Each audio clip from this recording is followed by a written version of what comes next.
Okay, calm down. Stephen Amell from Arrow. He's an actor, and he was. Do you know who he is, Kate?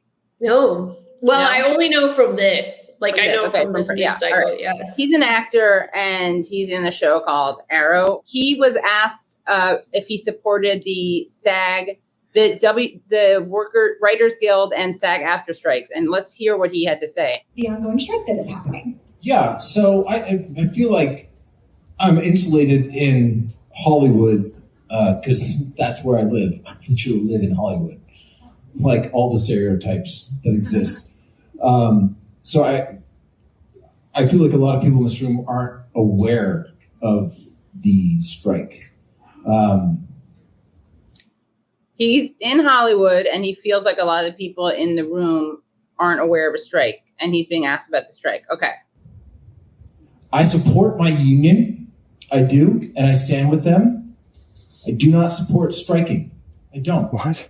I think that it is a reductive negotiating tactic. And I find the entire thing incredibly frustrating.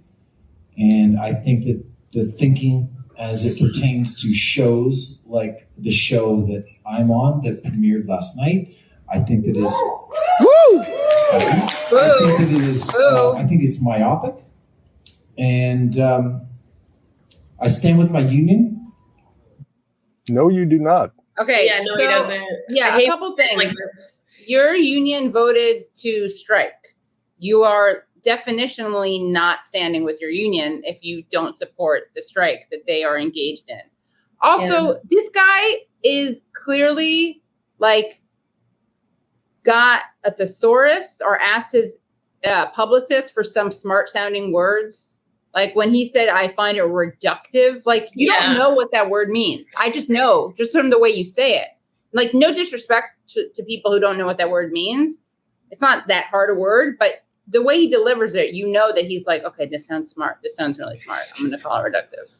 Oh, I see. I feel like guys like this always know the word reductive. They also always know the word nuance. They love nuance, to just, or this type of dude is always like, he loves to talk about how things are very complicated. Complicated, right? Nuance, right? Every sexual assault situation. This is the type of guy. Right. It's not black and white. It's not black and white, right? It's not black and white. Yeah. Yeah. It made me think of, and correct me if I'm wrong, Katie, but the word myopic, that would mean... myopic, another one, thank you. That would mean you are short-sighted, right? Yeah. That really stuck out to me because what it reminded me of a few months ago when you had spoken to the person on the board of directors of one of the writers boards, John Rogers. Yeah. I believe one of the things that he said on the program was something to the effect of he and his colleagues understand that what they're doing right now, it may temporarily hurt them in the short term, but if they do not take this hard line stance right now and get in writing the things that they're asking for, they understand that they are dooming generations of people to being taken advantage of, which that's why him saying that they are being myopic, it's like, what?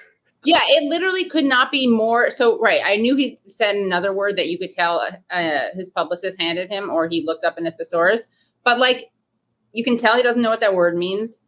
And also it's literally the opposite of it. As you pointed out, this requires so much discipline and a long haul. There's nothing short-sighted about this.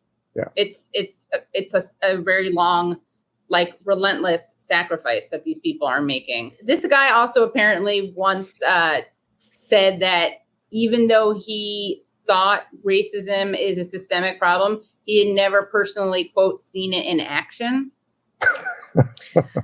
He seems like I see some folks in the comments pointing out how generic looking he is. And my guess is that this is a play to, differentiate himself by building a conservative audience, in the way he's kind of middle, probably, middle tier success. Right.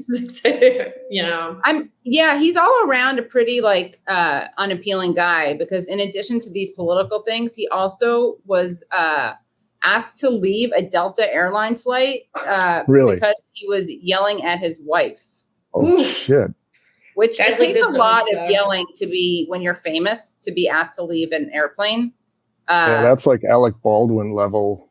Yeah. Well, I mean, pretty sure he got kicked off a plane or something. oh yeah. Okay, Yeah. you're comparing it to that. I was going to say, yeah. Not the. Yeah. Sorry, not the. Other. Yeah. But it's okay, because you know what his excuse was? He explained on a podcast that he had been intoxicated. Oh. So he's only, there is that expression, in vino veritas. Asshole drunks are assholes. Yeah, it just brings out what's already there. Yeah. Exactly. Yeah. Yeah. So, all right, that guy is. So anyway, Stephen, we'd love to have you on the show. Yeah. You seem like a stand-up guy, and he's Canadian, so. I mean, and in all honesty, if he truly was willing to like engage in a good faith discussion, and maybe if it's a matter of him simply not understanding some of the things that we alluded to here, that would be great. If it's simply a matter of like misunderstanding or something, but if it's him being like knowingly an idiot and whatnot, well then, yeah, nothing positive or productive is going to come from talking to somebody like that.